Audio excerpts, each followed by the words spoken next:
ஏன்னா ஒன்றுமே தெரியாது எனக்கு, இந்த டப்பிங்கை பற்றி ஒன்றுமே தெரியாது. நான் ஜீரோ, எதுவுமே அதனுடைய நாலேஜே இல்லை எனக்கு. ஆனால் இங்கே வந்த பிறகு தான் எனக்குள்ள ஒரு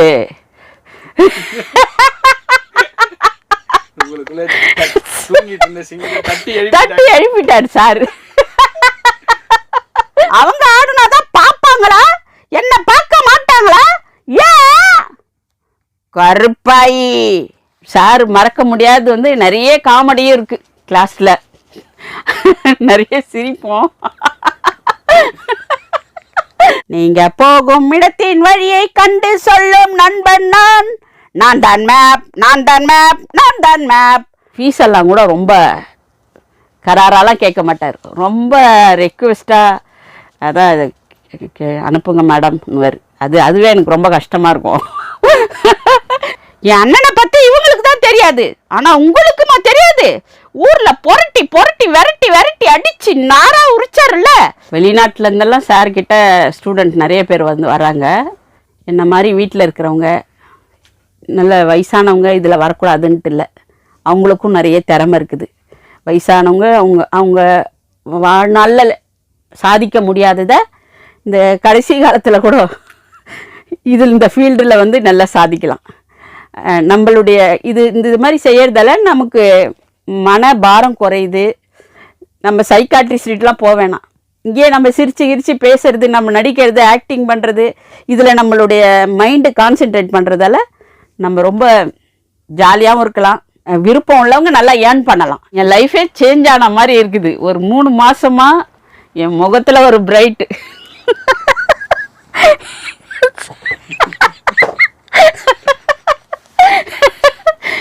அதுக்கு முன்னாடி ரொம்ப சோகமாக வீட்டில் அப்படி இருந்த எனக்கு, அதுக்கு பிறகு நான் எங்கள் வீட்டு கவலை எதுவுமே எனக்கு இல்லை, ஒரீடெல்லாம் இல்லை. அம்மா அப்பா இறந்தவங்க பற்றிலாம் கூட நான் ஒரு 3 மாதமாக மறந்துட்டேன். இப்போ நான் நல்லா இருக்கிறேன். அரசியாக பிறந்து அரசியாக வாழ்ந்து 5 வீர மக்களையும் பெற்றேன். அதன் பலன் வயிற்று சோற்றுக்கு பிறர் வீட்டில் வாழ்கிறேன். இதுதான் எல்லோருக்கும் சந்தோஷம் என்றால் சாகும் வரை இப்படியே இருந்து விடுகிறேன். சண்டையை தடுக்கும் பொருட்டு நீ குடிசையிலும் வாழ சம்மதிப்பாய் என்று நினைத்தேன். ஆனால் ஆசை யாரை விட்டது? அத்தை அத்தை, வேண்டாம் வேண்டாம், அது ராஜவிழி, அதை பார்க்கவே எனக்கு பயம். உலகத்தை அழிப்பதும் உனக்கு ஒரு விளையாட்டாயிற்றே. என் துன்பத்தை கண்டு எப்படி இரக்கம் வந்துவிடும்? என் பிறவி குணம் அது. இறக்கும் போதும் சிரிப்பை விரும்புகிறவன் நான். சரி, விளையாட்டை விடு. அத்தை, யுத்தம் நிச்சயம், வெற்றியும் நிச்சயம். இரு, யாருக்கு? துரியோதனனுக்கு. கண்ணா, என்ன அவசரம் அத்தை உனக்கு? துரியோதனனுக்கு அல்ல என்றுதான் சொல்ல வந்தேன். கண்ணா, துன்பம் ஏற்கனவே என் உள்ளத்தை அரித்து விட்டது. இனியும் விஷமமாக எதையாவது பேசியோ செய்தோ என்னை உயிரோடு கொன்று விடாதே. அத்தை, இப்போது வெற்றியெல்லாம் உன் கையில் தான் இருக்கிறது. மீண்டும் விளையாட்டா கிருஷ்ணா? இல்லை அத்தை, இனி எல்லாமே விஷயம்தான். முதலில் நீ ஒரு உண்மையை சொல்ல வேண்டும். அத்தை, சிறு வயதில் உனக்கு ஒரு மகன் பிறந்து அதை நீ ஆற்றிலே எறிந்து விட்டது உண்மையா? கண்ணா, உன் தகப்பனுக்குமே தெரியாத இந்த விஷயம் உனக்கு எப்படி தெரிந்தது? என் தோழி ஒருத்திக்குத்தான் தெரியும், அவளும் இறந்து விட்டாளே. பாவ காரியங்கள் என்றும் மறைந்து விடாது அத்தை, அது எப்படியோ வெளிவந்துவிடும். கண்ணா, என்னை மன்னித்து விடு. உலகம் அறிந்தவன் நீ. நான் செய்த அந்த அநீதிக்காக இதுவரை பட்ட துன்பம் போதுமப்பா. என்னை காப்பாற்று, என்னை காப்பாற்று கிருஷ்ணா. அத்தை, உன் முதல் மகன் உயிரோடு தான் இருக்கிறான். என் பேர் சாந்தா. நான் கோட்டூர்புரத்துலேருந்து வரேன். என்னுடைய நேட்டிவ் பாண்டிச்சேரி. நான் மேரேஜ் ஆகி வந்தது சென்னை. ஸோ சென்னையில் வந்து எனக்கு ஒரே பொண்ணு, அவள் வந்து டாக்டராக இருக்கா. எங்கள் வீட்டுக்கார் வந்து அவர் கம்பெனி பார்த்துக்கின்னு இருக்கிறாரு. ஸோ நான் வீட்டில் எனக்கு இருந்தது ரொம்ப லோன்லியாக இருந்துச்சு. எனக்கு என்ன செய்யறதுன்னு எனக்கு தெரியல. சரி பாட்டு கற்றுக்கலாமா, ஏதாவது ஒன்று கற்றுக்கணுன்ற மாதிரி மைண்டு இதாயிடுச்சு. அந்த சமயத்தில் தான் யூடியூப்பில் என் பொண்ணு தான் பார்த்து சொன்னான், டப்பிங் ஆர்டிஸ்ட்டுன்ட்டு ஒரு கோர்ஸ் இருக்குமா, அதை பற்றி ரொம்ப நல்லா சொல்கிறாங்க, கொக்கரக்கோன்ட்டு யூடியூப் சேனலில் இருக்குமா, நல்லாயிருக்கு நீ பாருன்னாங்க. அதுக்கு பிறகு என் லைஃபே சேஞ்ச் ஆன மாதிரி இருக்குது. ஒரு 3 மாதமாக என் முகத்தில் ஒரு பிரைட்டு.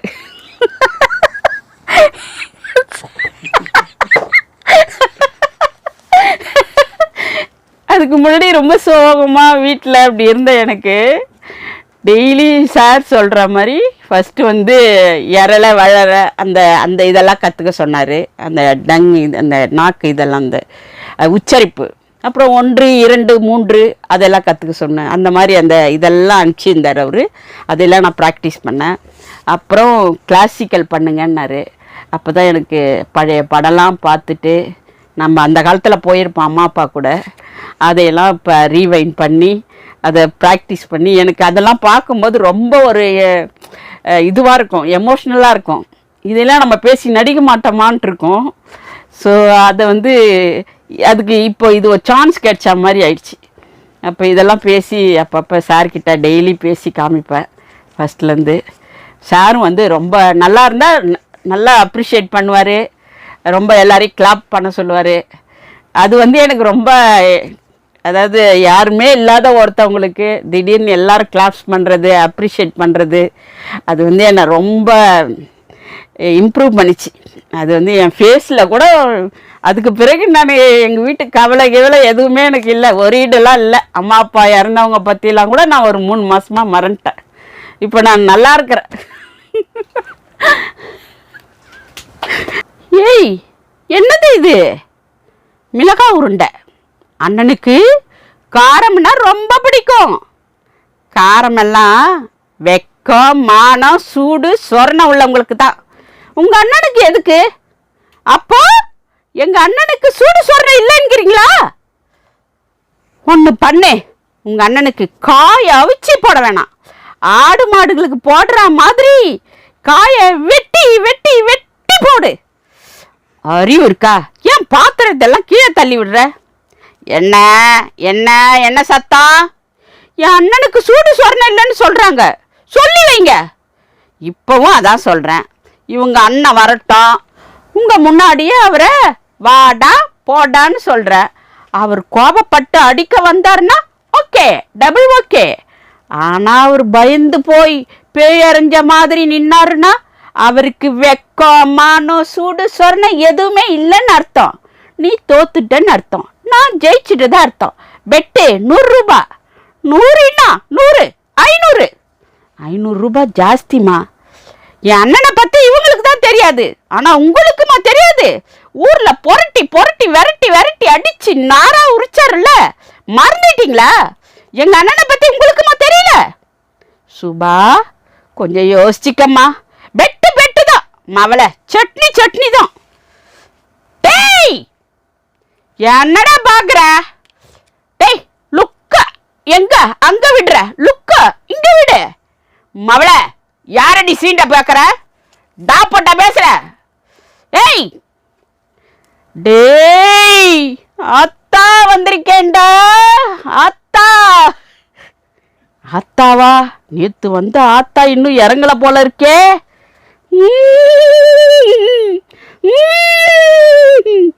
அது என்னடா வேட்டி கட்டு? அது அது ஊர் ஸ்டைல் அத்தா. அவுத்து விடுறா.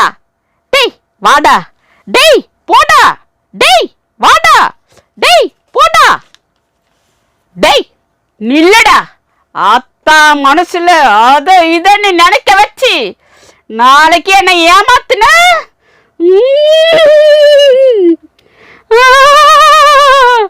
அத்தா உனக்கு ஆப்பு வச்சிருவேன். இப்போ கிளாஸ் அட்டெண்ட் பண்ணீங்க, அதில் உங்களுக்கு ரொம்ப இன்ட்ரெஸ்டிங்காக ஒரு நாள் இருந்திருக்கும் பார்த்தீங்களா? ஒரு நாள் இல்லை, நிறைய நாள் இருந்தது இருந்திருக்கு மேடம். ஆனால் அதில் உங்களுக்குன்னு ஒரு, இப்போ நீங்கள் சொல்லியிருப்பீங்க இன்னைக்கு நல்லா போச்சு கிளாஸு, இன்னைக்கு எல்லாருமே நல்லா பெர்ஃபார்ம் பண்ணாங்க சார், இன்னைக்கு இதெல்லாம் பத்தி சொன்னாங்க. வெளிநாட்டுல இருந்தெல்லாம் சார் கிட்ட ஸ்டூடெண்ட் நிறைய பேர் வந்து வராங்க. எல்லாருமே அவங்க அவங்க படிக்கும்போது அவங்க என்னென்ன கரெக்ஷன் தப்பு பண்ணுறாங்க அதையெல்லாம் சார் சொல்லுவாங்க. எனக்குமே நிறைய சொல்லியிருக்கிறாரு. நான் ஆரம்பத்தில் வரும்போது 0. சார் கொஞ்சமாக தான் அவர் நம்ம திருத்தி ஒரு வழியை, அதாவது ஒரு சிலையை எப்படி செய்வாங்க அந்த மாதிரி செதுக்கி, இந்த மாதிரி இப்படி பண்ணுங்க, கிளாசிக்கல்னால் இப்படி பண்ணணும், புது படங்கள்லாம் எடுத்து நிறைய பண்ணுங்க, அப்புறம் இந்த மாதிரி கார்ட்டூன் இதெல்லாம் எல்லாம் பண்ணும்போதும் ஸ்லாண்டிங் இதெல்லாம் கூட பண்ணும்போது அந்த இல்லு அதையெல்லாம் எங்கே எப்படி பேசணுன்ட்டெல்லாம் சார் கரெக்டாக சொல்லுவார். அப்புறம் சார் மறக்க முடியாது வந்து நிறைய காமெடியும் இருக்குது கிளாஸில். நிறைய சிரிப்போம்.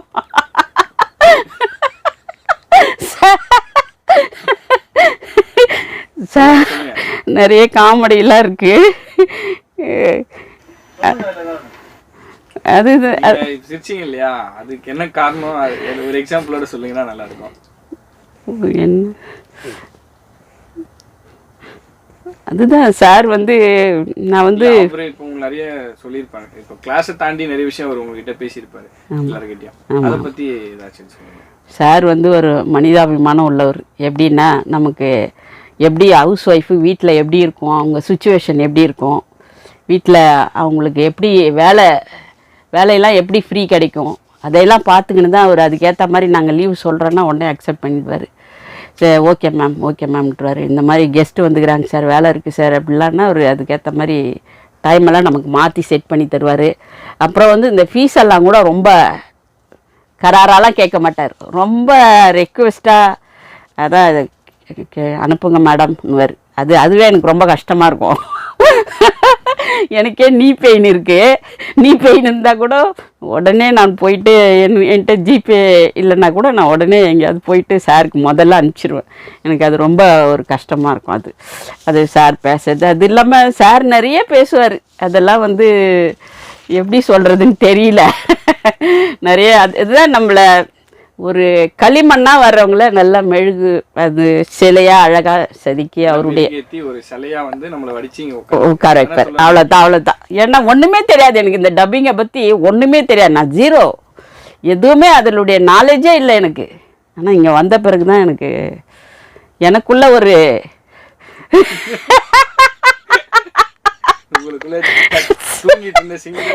தட்டி எழுப்பிட்டார் சார். சார் நான் ரொம்ப சிரிக்கிறேன். ஓகே. ஹாய், என் பேரு டோரா. நான் கூப்பிடுறது உங்களுக்கு கேக்குதா? இப்ப நான் கூப்பிடுறது உங்களுக்கு கேக்குதா? நான் சத்தம் மெதுவா விளையாடுறேன். இப்படி உரக்க கூப்பிட்டா சத்தம்னு அர்த்தம், இப்படி கூப்பிட்டா மெதுவான அர்த்தம். சத்தமா மெதுவா. ஆ யாரு? ஒரு வினோதமான சத்தம் உனக்கு கேக்குதா? என்ன சத்தம் அது? எனக்கு தெரியலடா.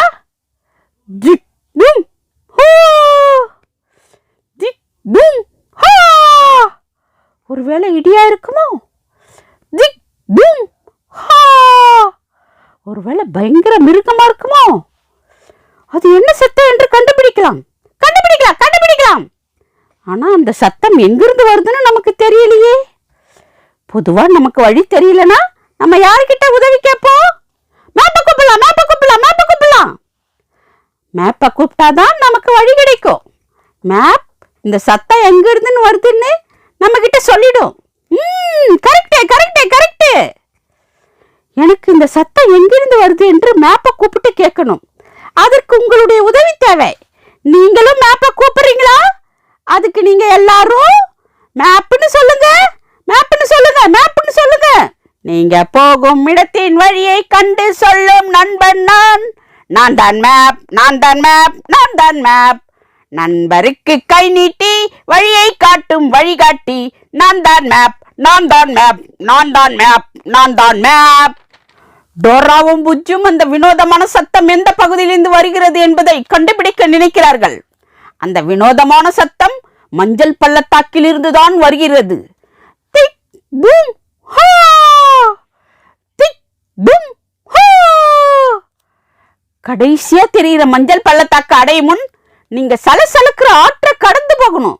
அதுக்கப்புறம் அமைதியா இருக்கிற காட்டுக்குள்ள நீங்க மெதுவா நடந்து போகணும். அதுக்கப்புறம் மஞ்சள் பள்ளத்தாக்க நீங்க சுலபமா அடைஞ்சிடலாம். திக் பூம் ஹா. உடனே போய் இதை நீங்க டோரா கிட்ட சொல்றீங்களா?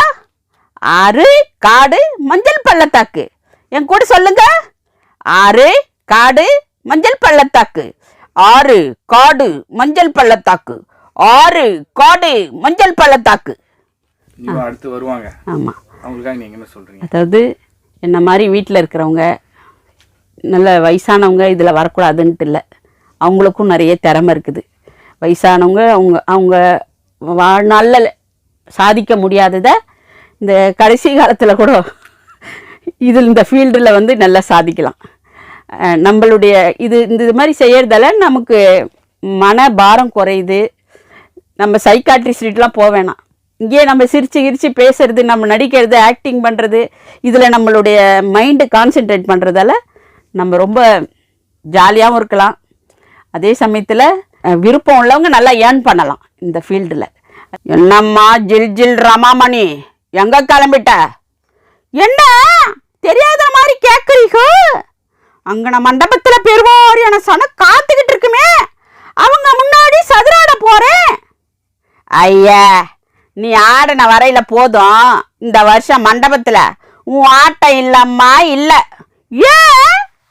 இந்த வருஷம் ராமன் செட்டியார் திருவாரூர்ல இருந்து மோகனாம்பா என்கிற புது செட்டை கொண்டு வந்திருக்காரு. அவங்க ஆடட்டுமே, யாரு வேணாங்கிறது? அவங்க ஒரு பக்கமா ஆடுனா நான் ஒரு ஓரமா ஆடுறேன். ரெண்டையும் சனங்க பார்க்கட்டுமே. அடி ஜில்லு நில்லு. அந்த மோகன ஆட்டத்துக்கு முன்னாடி உன் டப்பாங்குத்து ஆட்டம் ஒன்றும் செல்லாதடி. ஏன் சொல்லாது? ஏன் சொல்லாது? என் டப்பாங்குத்து ஆட்டத்தை பார்க்க எனக்குன்னு 4 பேர் இல்லாம போயிடுவாங்களா? அவங்களுக்கு கைத்தட்ட 10 சனம் இருந்தாங்கன்னா எனக்கு கைத்தட்ட 4 சனம் இருப்பாக. நான் ஆடுனா கண்ணை மூடிப்பாங்களா? அவங்க ஆடுனாதான் பார்ப்பாங்களா? என்ன பார்க்க மாட்டாங்களா? ஏன்? கருப்பாயி. அடியாத்தே, என்ன பழைய பேரை சொல்லி கூப்பிடுறீங்க? நான் தான் புதுசா சில்லு ரமாமணின்னு பேரை மாத்தி வச்சிருக்கேன்ல, அதை சொல்லி கூப்பிட்டா என்ன? ஏ புள்ள கருப்பாயி, இந்த நாகலிங்கத்தோட ஆதரவு உனக்கு என்னைக்கு வேணும்னா இன்னைக்கு நீ இந்த மண்டபத்தில் ஆடக்கூடாது. ஆதரவு ஆதரவு வெறும் பேச்சே தான் சொல்றீங்க. உங்களை நம்பி இருந்ததுக்கு என்ன சுகத்தை கண்டு. போக போக இந்த நாகலிங்கத்தை புரிஞ்சுக்குவ. இப்ப போய் மூளையில முடங்கிக்கோ. ஏன்? நானும் மண்டபத்துக்கு தான் போறேன். காலை ஒடிச்சு புடுவேன். ஒடிச்சா என்ன? பொய்க்கால் கட்டிக்கின்னு ஆடுறேன். என் பேச்சை மீறி ஆடுறதுக்கு போன அப்புறம் என்ன நடக்கும்னு எனக்கே தெரியாது. ஆடல சாமி, ஆடல. இப்ப சத்த கைய விடு. அப்பா, நான் ஆடல சாமி, ஆடல. புதுசா வந்திருக்காங்களே செட்டு, அவங்க என்னமா தான் ஆடுறாங்கன்னு செத்த பார்த்துட்டு வாரேன். சார் வந்து நல்லா கோச்சிங் கொடுப்பாரு. இந்த யூடியூப் சேனல் வந்து கொக்கரக்கோ யூடியூப் சேனல் வந்து ரொம்ப நல்ல இது. இந்த மாதிரி வரணும்னு நினைக்கிறவங்களுக்கு, சின்ன பசங்கள்லேருந்து சொல்கிறேன், சின்ன பசங்கள்லேருந்து பெரியவங்க வரைக்கும், நல்லா ஏஜ்டு பர்சன் வரைக்கும், ஜென்ஸோ லேடிஸோ யாராக இருந்தாலும் சரி, வந்து இந்த ஃபீல்டில் சேர்ந்து நல்ல சாருடைய உதவியோட அவர் நல்ல ஹெல்ப் பண்ணுவார். அதோட முன்னோக்கி போகணுன்றது தான் என் விருப்பம். இந்த சேனலை பார்த்துட்டு நிறைய பேர் வாங்க, உங்கள் ஃப்யூச்சரே பிரைட் ஆகிடும். ஓகேங்க சார்.